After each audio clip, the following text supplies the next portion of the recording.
നമ്മളിന്നൊരു special സംഭാരം ഉണ്ടാക്കാൻ പോകണം കേട്ടോ.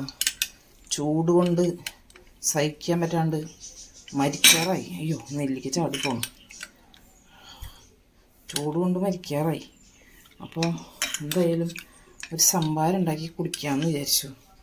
ഞായറാഴ്ച ചായ ഒന്നുമില്ല, ചായ ഉണ്ടാക്കാനും തോന്നുന്നില്ല, ചൂടല്ലേ. അപ്പോൾ നമ്മൾ നെല്ലിക്ക ഉപ്പിലിട്ട് വെച്ചതാട്ടാ. പച്ചമുളകും നെല്ലിക്ക ഉപ്പിട്ട് വെച്ചിട്ട് നല്ല ഗുണ്ടുമണി, നല്ല സൂപ്പർ നെല്ലിക്ക. അപ്പം നമുക്ക് ആദ്യം തന്നെ ഈ ഉപ്പിലിട്ട നെല്ലിക്കാനെ ഒന്ന് മുറിച്ച് മിക്സിയുടെ ജാറിലേക്ക് ഇടാം. മുറിച്ചിടാം, ചെറുതാക്കിയിട്ട്. കുരു വേണ്ട കേട്ടോ. അപ്പോൾ അത് മുറിക്കട്ടെ കേട്ടോ, എന്നിട്ട് കാണിച്ചു തരാം. അപ്പോൾ നമ്മൾ നെല്ലിക്ക 3 അളവിൽ മുറിച്ചിട്ടിട്ടുണ്ട്. ഒരു ചെറിയ കഷ്ണം ഇഞ്ചി, ഒരു പച്ചമുളക്, കുറച്ച് കറിവേപ്പില, ഇതെല്ലാം കൂടി നമുക്ക് മിക്സിയുടെ ജാറിലേക്ക് ഇട്ട് കൊടുക്കാം.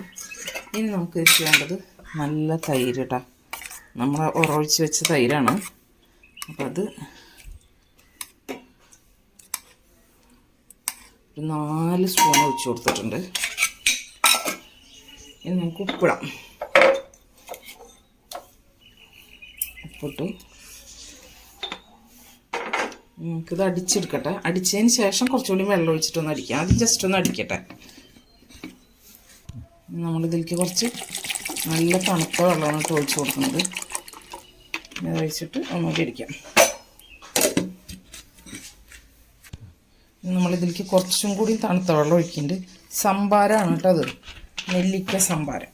അപ്പോൾ നമുക്ക് എന്തായാലും കുറച്ചും കൂടി വെള്ളം വേണമല്ലോ. സംഭാരം ആകുമ്പോൾ കുറച്ച് വെള്ളം. ഇതിൽ വേറെ സംഭവങ്ങളൊക്കെ നമ്മളിനി മരിച്ചെടുക്കാം. അരിപ്പയിലേക്ക് നമുക്ക് വെള്ളം കുറച്ചും കൂടി വേണമെന്നുണ്ടെങ്കിൽ കുറച്ചും കൂടി ഒഴിച്ച് കൊടുക്കുന്നതുകൊണ്ട് ഒരു കുഴപ്പമില്ല. വെള്ളം വേണമെങ്കിൽ കുറച്ചും കൂടി ഒഴിക്കാനുള്ളതുണ്ട് ഇതിൽ. ഇത്ര കട്ടി വേണ്ടെങ്കിൽ കുറച്ചും കൂടി വെള്ളം ഒഴിച്ച് കൊടുക്കാം കേട്ടോ. ഇത്ര വെള്ളം ഒഴിച്ചിട്ടുണ്ട്.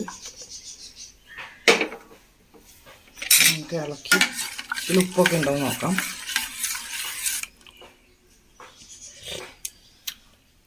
ഉപ്പൊക്കെ ഉണ്ട്, നല്ല ടേസ്റ്റുണ്ട്, സൂപ്പർ. നമുക്ക് ഗ്ലാസ്സിലേക്ക് ഒഴിക്കാം.